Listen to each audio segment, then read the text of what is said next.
Bom, pessoal, já deu aquele tempinho para dar uma descansada, tomar uma água, um café. Agora vamos retomar aqui o nosso assunto sobre a Lei Orçamentária Anual. Bom, a LOA, além daquilo já especificado anteriormente que tem que ter, ela deve conter também um demonstrativo regionalizado, tá, pessoal? De como vão ser as isenções, anistias, remissões, os subsídios, os benefícios de natureza financeira que podem refletir nas receitas e despesas. Também vai ter o demonstrativo de compatibilidade da programação do orçamento com metas da LDO previstas lá no anexo de metas. Ela vai ter que ter as medidas de compensação à renúncia de receitas e ao aumento das despesas obrigatórias de caráter continuado. Ela também tem que ter aquela previsão da reserva de contingência, ou seja, lá nos riscos fiscais tem todo aquele parará, toda aquela lembrança lá, o que eu vou fazer caso aconteça isso e tal. E aqui eu vou ter a previsão da reserva de contingência, ou seja, é um percentual de acordo com a receita corrente destinada a passivos contingentes ou a imprevistos fiscais. Ou seja, caso aconteça algum imprevisto, algum problema, aí eu tenho já essa previsão de reserva de contingência. E a LOA também, ela vai ter que apresentar todas as despesas relativas à dívida pública, mobiliária ou contratual e as suas respectivas receitas, sendo o refinanciamento da dívida demonstrado de forma separada, tanto na LOA como nas leis de créditos adicionais. Pessoal, é bem complexa a lei de responsabilidade fiscal, então às vezes vocês podem estar dando a primeira assistência, nossa, não estou entendendo nada. Por isso que eu peço, deem uma olhada de novo nos slides, leiam a lei, leiam a nossa apostila e leiam também aquela que eu disponibilizei que está até no site da Receita Federal, qualquer um tem acesso, que chama Entendendo a Lei de Responsabilidade Fiscal. Ela ajuda muito a dar uma clareada em todo esse aspecto sobre a responsabilidade fiscal. Execução orçamentária e o cumprimento das metas. A Lei de Responsabilidade Fiscal, lá no seu artigo 8º, ela determina que o Poder Executivo abordará a programação financeira e o cronograma de execução. Olha aqui mais um instrumento de planejamento, né, gente? Agora um cronograma mensal de desembolso em até 30 dias após a publicação dos orçamentos. Ou seja, a partir do momento que eu edito a elaboração da programação financeira, o programa, a partir do momento da publicação do orçamento, eu tenho 30 dias para elaborar esse cronograma de execução mensal e a programação financeira. Esses recursos financeiros, eles são destinados a um fim público, então eles ficam impedidos de ser utilizado para um objetivo diverso daquele que fosse disponibilizado, gente. Isso aqui é muito importante. Eu não posso utilizar uma receita destinada a determinado fim público para outro fim, para outra despesa, outra necessidade, outro objetivo. Isso é um pressuposto básico, tá? Eu não posso utilizar para fim diverso.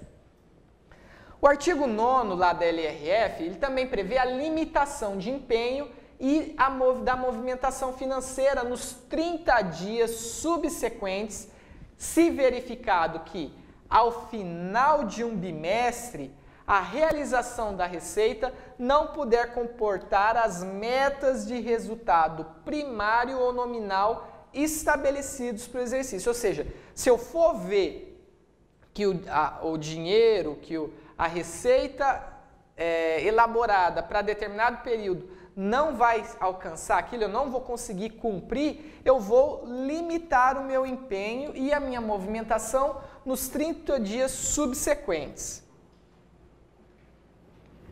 Receitas públicas. Receita pública, ela decorre daqueles recursos financeiros recebidos pelo Estado destinados a cobrir as despesas. Então, se eu tenho adquiro, se eu arrecado recursos financeiros para o Estado e vou destinar a cobrir as despesas públicas, elas são denominadas receita pública. E a receita, ela se traduz pela entrada definitiva, tá bom, pessoal? Não é a provisória, é a entrada definitiva de bens e dinheiros aos cofres públicos. A receita pública, ela provém, em regra, de rendas patrimoniais, ou seja, dos próprios bens públicos, certo? Que são propriedade do Estado e com aquilo ele arrecada dinheiro, ou também de rendas tributárias, ou seja, aquela arrecadação de tributos, que vocês vão ver lá na matéria de fundamentos de direito tributário e também de tributos e contribuições. Esses tributos, eles fazem parte da nossa receita pública aqui estudada, certo? Ainda também outras formas de receita, como a doação ou como o uso de bens públicos também. Como que nós podemos classificar a receita pública? Bom, as receitas públicas elas podem ser classificadas como ordinárias e extraordinárias. Receitas ordinárias são aquelas obtidas regularmente, ou seja, no dia a dia da atividade estatal. Já a receita extraordinária são aquelas de caráter excepcional, certo? Extraordinária, caráter excepcional. Ante o quê? A urgência da arrecadação do dinheiro para atender determinada finalidade. O caso aqui, o exemplo que nós colocamos é um caso de guerra. Eu vou realizar uma guerra, o país está em guerra e eu necessito de dinheiro para comprar armamento, munição, recrutar soldados e tal. E eu estou precisando de dinheiro daquilo. Então, extraordinariamente, eu vou criar uma forma de arrecadar recursos financeiros. Quanto à origem, as receitas públicas elas podem ser classificadas também em duas formas. Receita originária, que é aquela denominada porque o Estado ele explora seus bens públicos, gerando recursos financeiros. E temos também a derivada. Derivada é aquela que decorre do constrangimento sobre um patrimônio alheio, um patrimônio do particular, como é o caso do tributo, ou seja, um terceiro paga, você paga o tributo para o Estado, então é uma receita derivada. O Estado cobra do particular o imposto, a taxa e a contribuição de melhoria, por exemplo. Então, em breve resumo, receita originária extraída do patrimônio público, receita derivada extraída do patrimônio ou renda privada. Previsões de receita.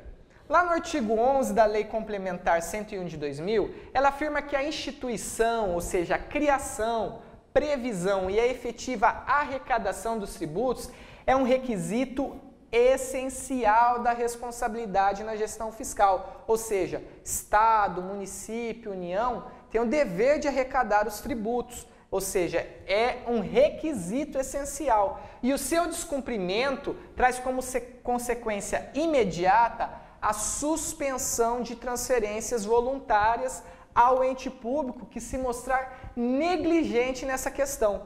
Ou seja, se um Estado ou se um município não está arrecadando tributo, ele fica proibido de receber recursos por meio de convênio ou alguma transferência voluntária da União ou do Estado, certo? Lá no artigo 12 da Lei 101/2000 também, tem que as previsões de receita, elas observarão normas técnicas legais, considerando os efeitos das alterações na legislação, da variação do índice de preço, do crescimento econômico ou de qualquer outro fator relevante e serão acompanhadas de um demonstrativo de evolução nos últimos 3 anos. Olha aí, mais uma característica de planejamento, né, gente? Da projeção para os 2 seguintes, aqueles que se referirem, e dá também da metodologia de cálculo e premissas utilizadas. Ou seja, é muito planejamento, é muita atividade para se planejar. Daqui 2 anos eu tenho que já ter em mente que eu não posso arrecadar isso, que eu posso arrecadar isso, como vai ser o cálculo, como que eu vou fazer tudo isso. Ou seja, é uma peça, é um cálculo, é todo um trabalho de planejamento de modo que vise esse equilíbrio de receita, que eu não gaste mais do que eu tenho e que também não cause uma afetação nas contas públicas dos exercícios financeiros seguintes. Esse próximo tema é referente à renúncia de receitas. E aí a gente já vê o que é renúncia. Renúncia é quando eu deixo alguma coisa, quando eu não quero, eu renuncio. E aí, no caso, uma renúncia do que? De receita. Em regra geral, a exigência, em regra geral, é a exigência, ou seja, é regra o recebimento de todas as receitas, para quê? Para eu atender às necessidades sociais. Porém, ocorrem situações em que o Estado ele deixa de recolher um dinheiro visando o desenvolvimento de um dado local, de uma determinada região, certo? Então, a renúncia, ela não poderá ser feita a critério dos governantes, ou seja, vou renunciar tal imposto ali para aquela empresa, ou tal coisa ali. Não, eu não posso fazer a meu próprio critério, a minha decisão. Ela tem que ter sido considerada lá na LOA, lá na Lei Orçamentária Anual, devendo ficar claro que ela não afetará as metas de resultados fiscais. Essa renúncia de receita ela é possível também desde que não atrapalhe os objetivos contidos na LDO. A partir da vigência da Lei de Responsabilidade Fiscal, essas iniciativas elas também deverão atender não só o que dispuser na Lei de Diretrizes Orçamentárias, mas também alguns requisitos. São eles: ou seja, a renúncia de receita, ela vai ter que estimar o impacto orçamentário financeiro no exercício inicial e também nos dois seguintes. Ou seja, quando eu renuncio uma receita, eu tenho que ver todo o impacto financeiro que ela vai causar, tanto no exercício que ela tiver vigência, quanto nos dois seguintes, subsequentes. Ela também deverá demonstrar que a renúncia delas decorrente, ela foi considerada ao se estimar a receita do orçamento e que ela não afetará as metas de resultados fiscais previstas na LDO. Ela também deverá prever as medidas de compensação. O que é medida de compensação? Bom, gente, se eu tinha um dinheiro para arrecadar, eu estou renunciando àquele dinheiro, eu tenho que ter alguma medida para compensar aquele dinheiro que eu estou perdendo. Então, eu tenho que prever essas medidas de compensação nos 3 exercícios já referidos, podendo ser através de elevação de alíquota, uma ampliação da base de cálculo, ou um novo tributo, ou uma nova contribuição, sendo que nos 2 últimos casos o benefício ele só vai entrar em vigor após a ocorrência do aumento da receita. E essas medidas elas deverão observar ainda o princípio da anterioridade, que vocês vão ver lá na matéria de fundamentos de direito tributário, nos moldes do Código Tributário Nacional. Então, ao realizar uma renúncia de receita, não se esqueçam que eu tenho que ter esses 3 requisitos, tá bom, pessoal? Memorizem isso. Estão isentos das restrições acima apenas os cancelamentos de débito em valor inferior aos seus custos de cobrança. Bom, despesas públicas.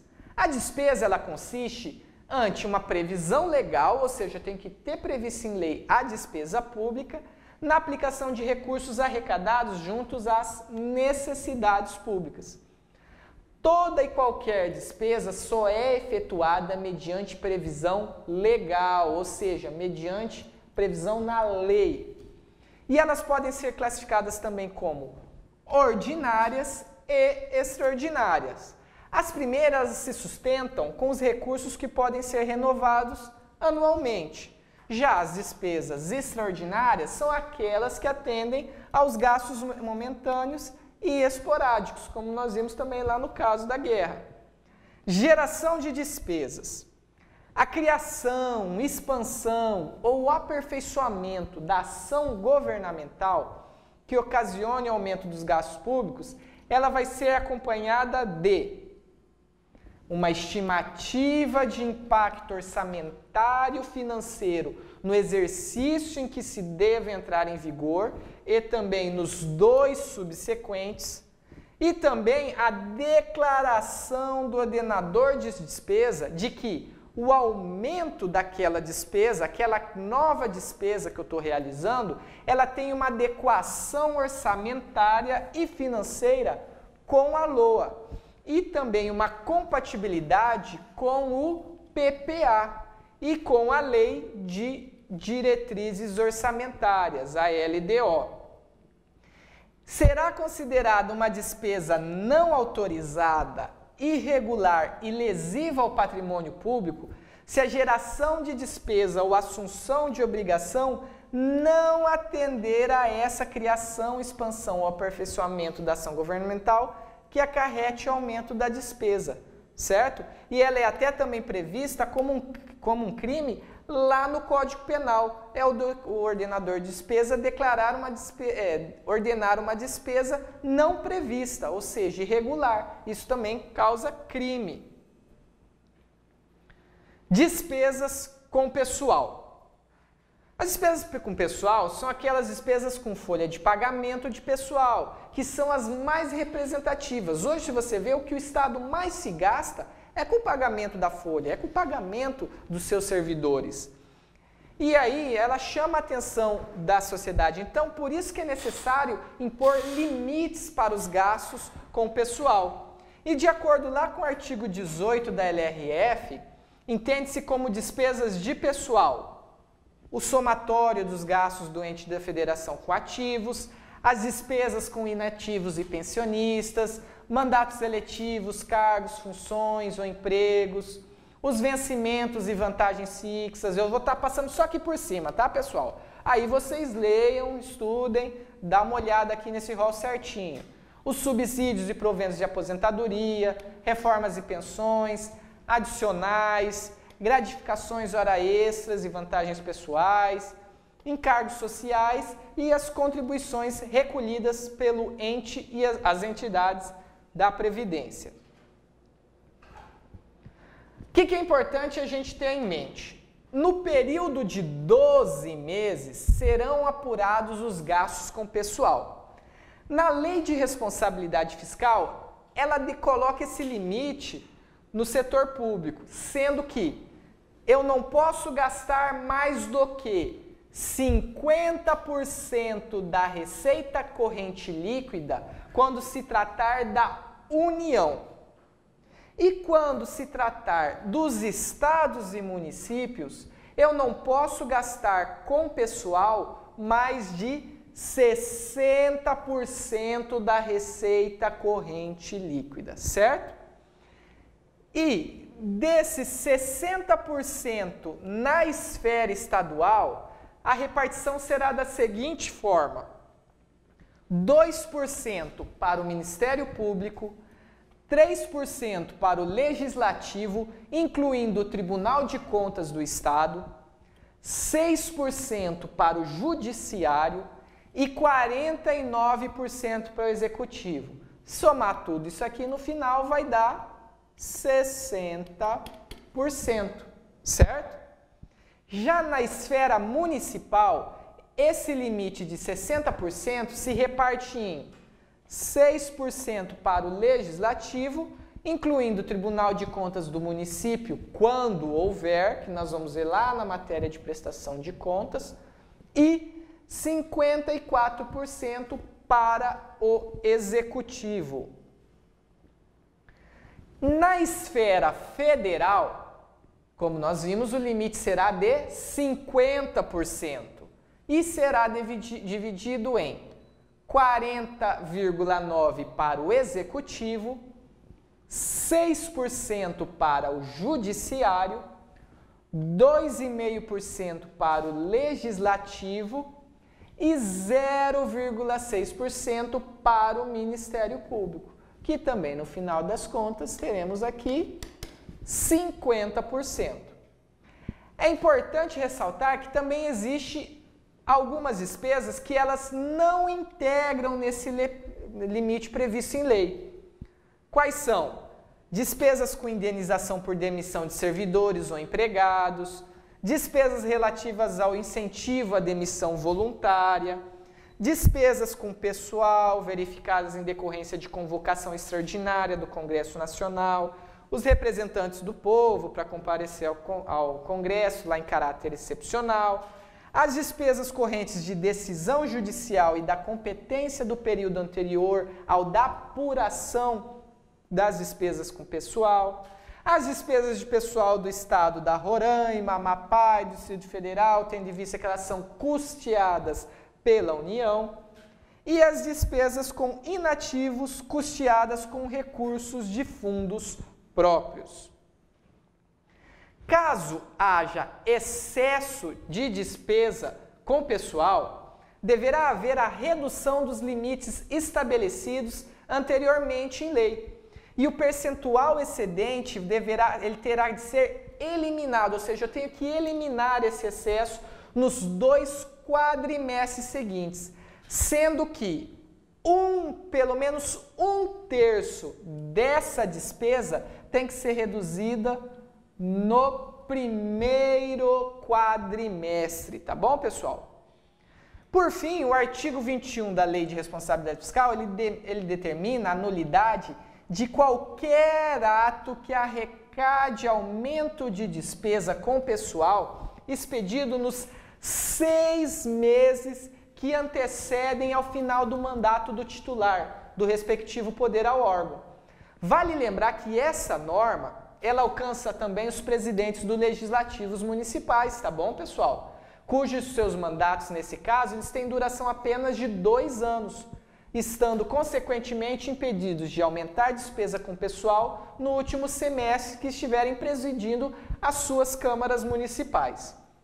Outras disposições restritivas são estabelecidas lá no artigo 22 e 23 da LRF, que cabe nós destacarmos aqui a verificação do cumprimento dos limites de despesa ao final de cada quadrimestre e caso aquela despesa ultrapasse já 95% do limite que eu tenho, ou seja, é 50% para a União, eu já estou nos 95%, fica automaticamente vedado, proibido, gente, todas e quaisquer medidas que acarretem o aumento de despesas, tais como concessão de vantagem, aumento ou reajuste de remuneração, criação de cargo, emprego ou função, ou alteração da estrutura da carreira, o provimento de cargo, ressalvados os casos de aposentadoria ou falecimento dos servidores na área de educação, saúde, segurança e pagamento de hora extra. Então, é importante nós ressaltarmos que, ultrapassado esse limite de despesa, o respectivo poder ou órgão, ele deverá, no prazo de 2 quadrimestres, eliminar aquele percentual excedente. Estamos relembrando aqui, gente. Sendo que pelo menos 1/3 tem que ser no primeiro quadrimestre. Para o cumprimento dessas disposições, a lei também ela faculta uma redução temporária da jornada de trabalho, com redução dos vencimentos, adequando essa nova carga horária, ou seja, eu reduzo o vencimento do servidor, tendo em vista a adequação de uma nova carga horária. Ainda que sejam executadas essas imposições, o administrador público poderá não alcançar, não vai poder não conseguir reduzir esse limite. E aí, o que vai acontecer de prejuízo para ele? Quais são as limitações que ele vai sofrer? O ente estatal ele vai ficar proibido de receber transferências tributárias, ele também vai ficar limitado a obter garantia de outro ente, ou ele também não vai poder contratar operações de crédito. Ou seja, se ele não consegue reduzir a sua despesa com pessoal, ele vai sofrer essas limitações. Ele vai ficar proibido de receber transferências, obter garantia e contratar operações de crédito. Joinha? Despesas com Seguridade Social. A Seguridade Social ela é um conjunto de ações que garantem a saúde, a assistência, a previdência social. E para que atendam essas necessidades públicas, é necessário que o Estado libere dinheiro, o que vai acabar gerando despesas. Então, diante de tal fato, não poderá qualquer benefício ou serviço da Seguridade Social ser criado, majorado ou estendido sem uma prévia indicação da sua fonte de custeio. Transferências voluntárias. A transferência voluntária está lá no artigo 25 da Lei de Responsabilidade Fiscal. E aí a lei destaca: para efeito dessa lei complementar, entende-se por transferência voluntária a entrega de recursos correntes ou de capital a outro ente da federação, a título de cooperação, auxílio ou assistência financeira, que não decorra de determinação constitucional, legal ou destinados ao Sistema Único de Saúde. Um exemplo são os convênios celebrados entre União e Estado, União e município, Estado e município. É uma transferência voluntária, tá bom, pessoal? Dentre as exigências legais para a realização dessas transferências voluntárias, se destaca o cumprimento das disposições da LDO sobre essa matéria, a existência de uma dotação específica na lei orçamentária para transferências voluntárias.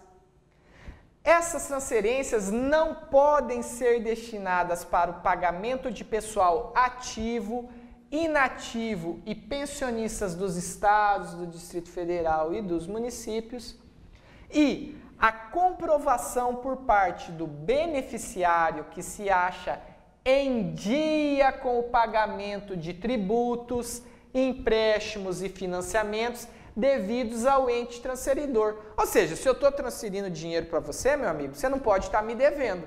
É o básico, né? Inexistindo pendências quanto à prestação de contas de recursos já recebidos e a obediência dos limites constitucionais para os gastos com educação e saúde.